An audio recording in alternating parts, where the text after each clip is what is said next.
Tiene la palabra el diputado Brugue. Gracias, señor presidente. Quédese tranquilo, no vamos a decir que en Córdoba lo hicimos ya, como siempre usted me resalta cuando hacemos referencias o autorreferencias.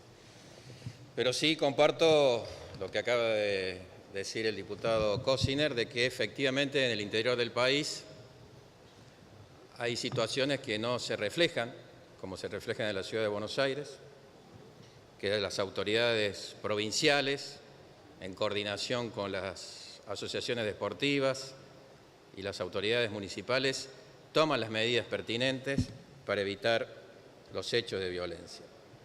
Y cuando hablamos de medidas pertinentes es porque queremos decir de que tenemos la voluntad de avanzar en una ley como la que estamos tratando, pero una ley que sea útil. Fijar reglas de juego por solo hecho de fijarla no tiene ningún sentido si no se busca resolver la raíz de los problemas. En este caso, concretamente, la violencia en el fútbol. Lamentamos, en primer término, de que solamente se trate de la violencia en el fútbol, porque esta ley tendría que ser para todos los deportes. Quedarnos solamente con el fútbol, quizás podamos quedarnos cortos el día de mañana. En este aspecto debo ya adelantar de que sí vamos a acompañar en términos generales la sanción de esta norma, pero que en lo particular tenemos observaciones, propuestas y también artículos que entendemos que deberían sufrir modificaciones en su redacción, si no va a provocar quizás el rechazo.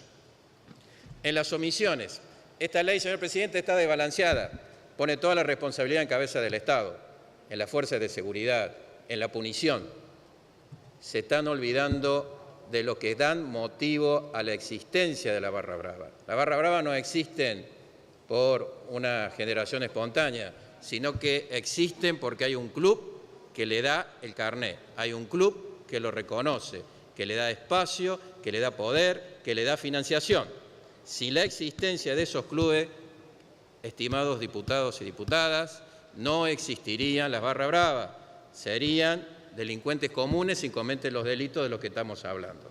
Entonces, este proyecto tiene ese problema, no ataca las responsabilidades de aquellos que abren la puerta a la existencia de estos clubes.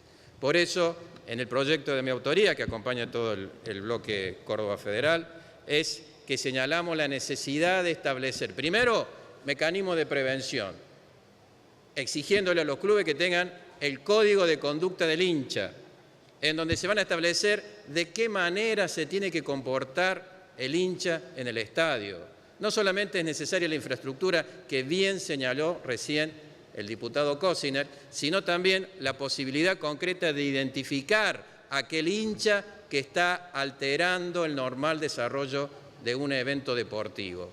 Y esa identificación no es menor, no es por la punición del Estado que lo queremos identificar, sino por el control social que se tiene que activar dentro de los clubes, para que sean los mismos clubes que la inmensa mayoría de sus socios y afiliados quieren verlo crecer, los encargados de expulsar. Bien se mencionó aquí el ejemplo de la hinchada de River, que si bien tenuemente, pero con decisión, tuvo un acto de desaprobación para con aquellos que habían sido los causantes de que la final más esperada a nivel continental no se pueda realizar ni siquiera en el continente americano, sino que se tuvo que ir a Europa. Por eso, señor presidente, decimos de que hay que establecer en esta ley normas de prevención y de sanción administrativa hacia los clubes. Sanciones que van no solamente de que no puedan jugar el partido posterior, como lo vemos previsto en uno de los artículos, sino sanciones que puedan significar la suspensión de la continuidad en el torneo, la baja de la categoría, como ha sucedido en Europa, como han sucedido en aquellos países que en serio han ido a las causas y los motivos de la violencia en el deporte, especialmente en el fútbol, y que ha permitido ver el espectáculo que vimos los otros días entre Boca y River en el estadio del Real Madrid, en donde no podían poner alambrado, no podían poner fosa, no podían poner vidrio, tuvieron que poner una barrera humana, que eran aquellos personas que nosotros veíamos de ambos sexos con una campera amarilla, mirando siempre a la tribuna, no mirando al campo de juego. Esa situación lleva a que efectivamente los clubes tengan que articular con las fuerzas de seguridad todas las medidas concernientes. Lo que sucedió en el Boca y River, en esto del ataque a lo que es el micro que traía el equipo visitante, fíjese, señor presidente, en esta ley no se trata con la profundidad del caso. La causal prevista, que es el entorpecimiento en lo que respecta al transporte, sigue teniendo la misma punición que tiene la ley 24.192. El texto está idéntico. Si ese fue el motivo por el cual estamos aquí tratando esta ley, ese punto, esa falta, esa contravención, ese delito no tiene una pena mayor. Por eso en que insistimos de que hay que incorporar un capítulo destinado a las sanciones administrativas, no solamente a los clubes, sino también a las ligas. Y las ligas y las confederaciones tienen que establecer puniciones concretas dentro de su reglamento para sancionar a aquellos clubes que son cómplices de aquellos que están llevando adelante este tipo de perjuicio a toda la sociedad argentina y perjuicio a los simpatizantes de sus respectivos clubes. En lo particular, señor presidente, tenemos algunas críticas. El artículo 5, cuando hace la enumeración de los delitos, se está olvidando el 292 del Código Penal, que es la adulteración de documentos. ¿Qué es la entrada? ¿Qué es la entrada trucha? Es la adulteración de un documento y no está prevista ni incorporada. Otro aspecto también que nos lleva a la crítica es la incorporación de esta figura del enriquecimiento ilícito para aquellos dirigentes de los clubes. Mire, señor presidente, el enriquecimiento ilícito está previsto en el Código Penal y está previsto para los funcionarios públicos y empleados públicos porque manejan fondos públicos. Los clubes manejan fondos privados.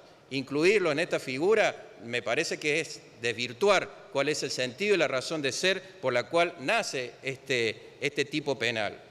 Y además, si estamos hablando de las circunstancias de hecho, fácticas, del tipo que se describe ahí. Y mire, señor presidente, tenemos el 303 del Código Penal que habla de lavado de activos.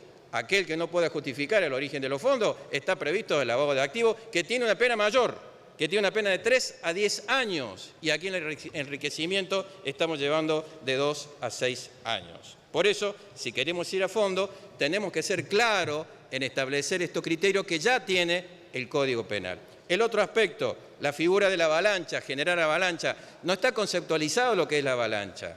La avalancha está como un término genérico, como un término irregular, amén de que su determinación, si no se dan las condiciones de identificación de la que mencionó mi compañero interbloque, el diputado Cosiner, va a ser muy difícil identificar a quiénes son los autores de la avalancha. Y el otro aspecto que podemos criticar y fuertemente y que realmente no lo entendemos y creemos que quizás hubo buena voluntad, pero quizá el texto no es el adecuado, es cuando habla en el artículo 18 de las inhabilitaciones y cuando habla de las inhabilitaciones a los jugadores profesionales que pueden ser dispensados por el juez en la aplicación de la inhabilitación cuando por cuestiones estrictamente de contrato laboral así lo refiere. Fíjese, lo leí, lo consulté con varios penalistas, nadie entiende cuál es el alcance de esta inhabilitación. Primero, que un contrato laboral no puede estar por encima del Código Penal. Y segundo, porque efectivamente la ley, la RUA, la que mencionamos recién, la 24.192, tiene especificado una inhabilitación en el artículo 10, inciso B. La ley 23.184 habla de inhabilitación expresa para aquellos jugadores de fútbol, que no es menor, son los protagonistas del espectáculo y son los que con sus actitudes pueden provocar algún tipo de violencia. Otro artículo, el 19, señor presidente, que habla de la prohibición de la concurrencia, que establece una restricción administrativa, que no nos parece mal, pero que no tiene pautas objetivas y claras, deja librado a la reglamentación que determine estas pautas objetivas. Esperemos que las pautas objetivas tengan en cuenta los antecedentes penales o los antecedentes contravencionales, que son las únicas pautas objetivas, y no otros criterios subjetivos para impedir que alguien pueda concurrir a una cancha. Y por último, y para ir cerrando, el artículo 22 habla, como dijimos recién, de la clausura del estadio solamente por un encuentro siguiente. Fíjese, y referenciando a una ley que rige actualmente, la 23.184, que establece en el artículo 11 una clausura de 60 días al estadio. Y acá estamos diciendo que el partido siguiente puede ser que sea suspendido. Con esto, ¿qué queremos decir? Acompañamos en términos generales, vamos a hacer propuestas en particular, hacemos estas críticas, también criticaremos algunos otros artículos que por cuestión de tiempo no se pueden dar, pero señor presidente, la violencia en el fútbol se va a erradicar cuando todos nos comprometamos y no le dejemos el fardo ni a la justicia ni a la policía, sino que los dirigentes, los socios y la gente que concurre a la cancha sepa identificar a los violentos y los sepa expulsar como corresponde. Gracias, señor presidente. Gracias, diputado.